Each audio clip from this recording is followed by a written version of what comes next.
Next, I want to talk about how we doubled retention with a single feature change. So I'm sure every person on this call is very familiar with a retention chart that looks like this, and it kills me every time I look at these charts. The huge drop off from their first week to subsequent weeks. And so just looking at this chart makes me sick.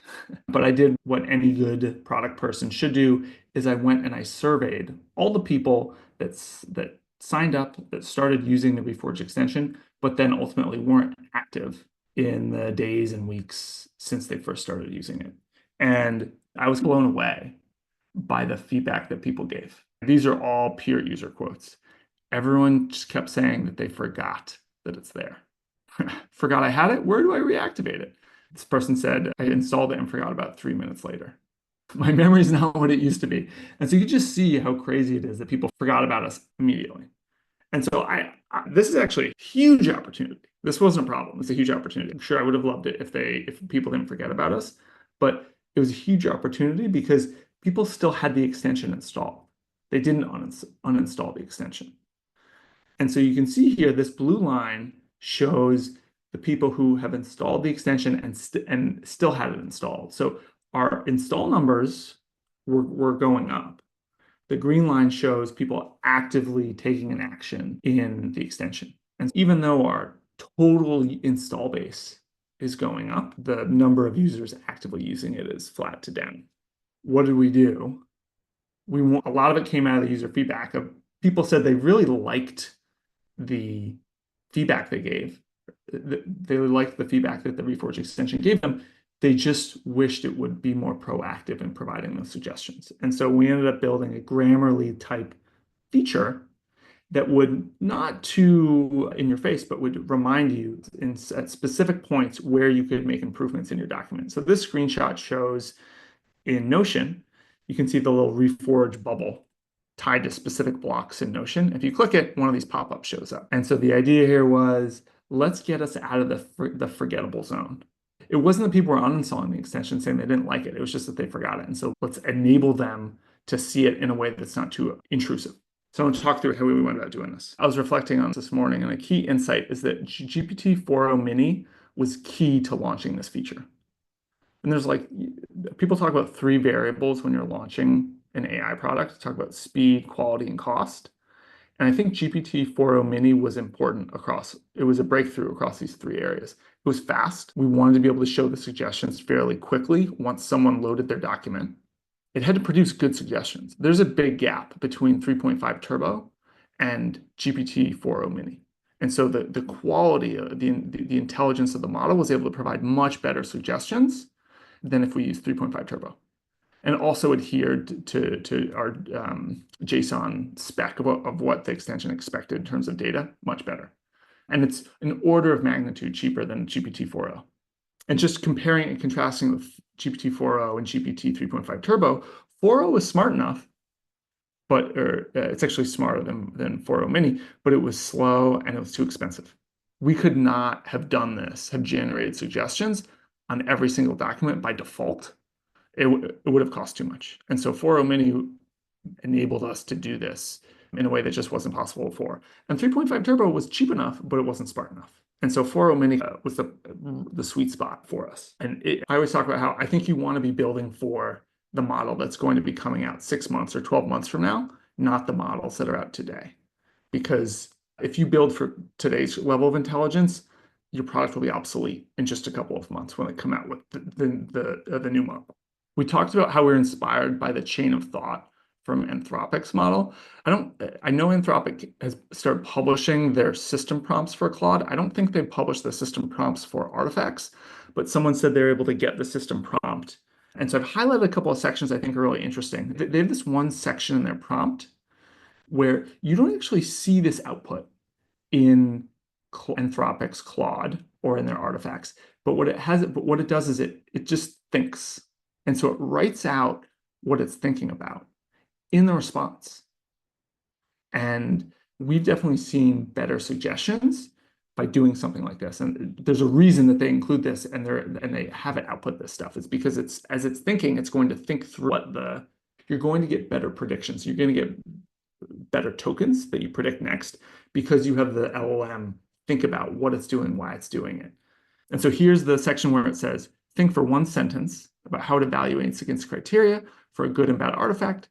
And then you can see here's the actual example that it provided. So we were inspired by that. And so we built our own element like this in our prompt. And as I was writing this, I had to actually try and get it to be mean. I started off saying, give constructive feedback, and it just wasn't hitting the mark. And so I had to say, be critical and harsh about how the doc has a lot of filler words that don't mean much, isn't specific enough, doesn't have the team thinking big enough, and how the team isn't holding themselves accountable enough to specific metrics.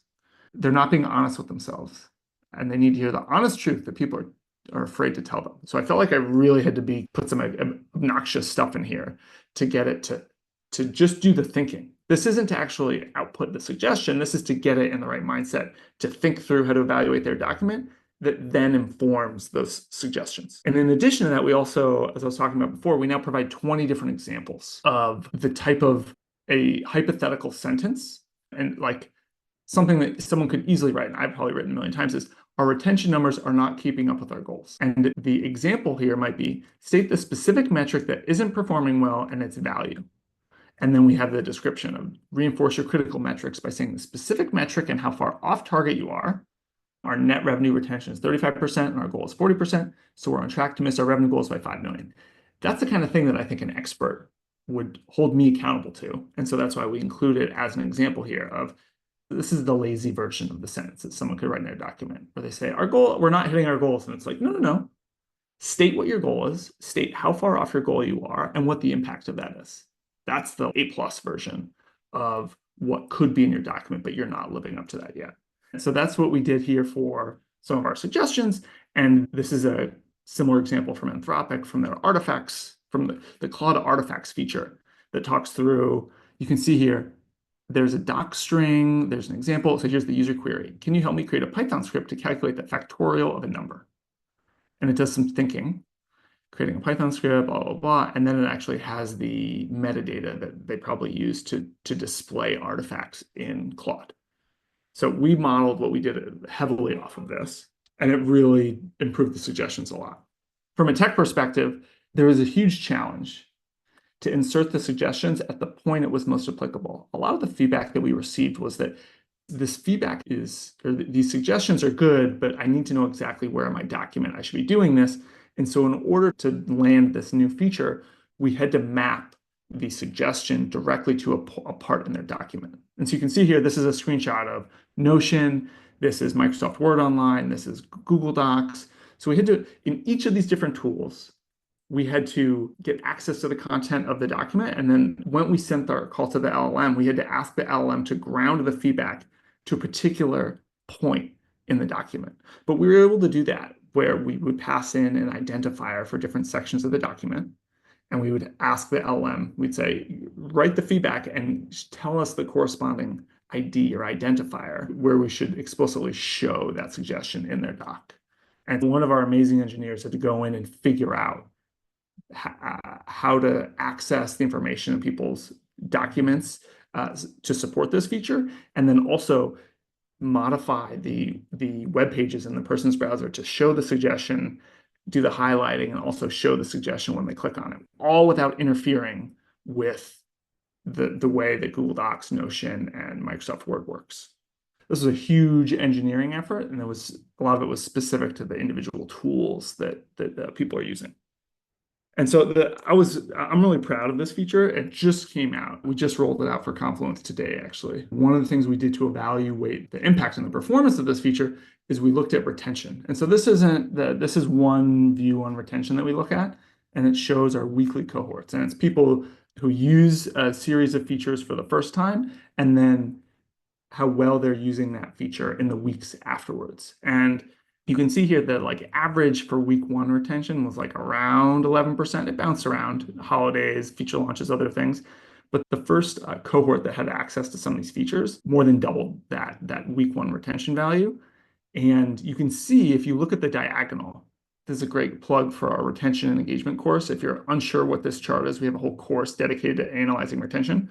But anyways, this diagonal represents a point in time. It's the beginning of September, the end of August when we rolled out these features.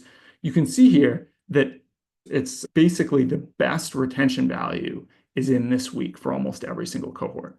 And this speaks to the fact that people had the extension installed, they forgot about it. And by putting these suggestions into people's documents in a not too intrusive way, it's reactivated them and it's brought them back to becoming a weekly active user. So it's exactly what we wanted. We're still chipping away at this problem of being in the forgettable zone, but this was a huge step forward in helping us get from, I like it, I just forget about it, to, oh yeah, I like this and I use it on a much more frequent basis.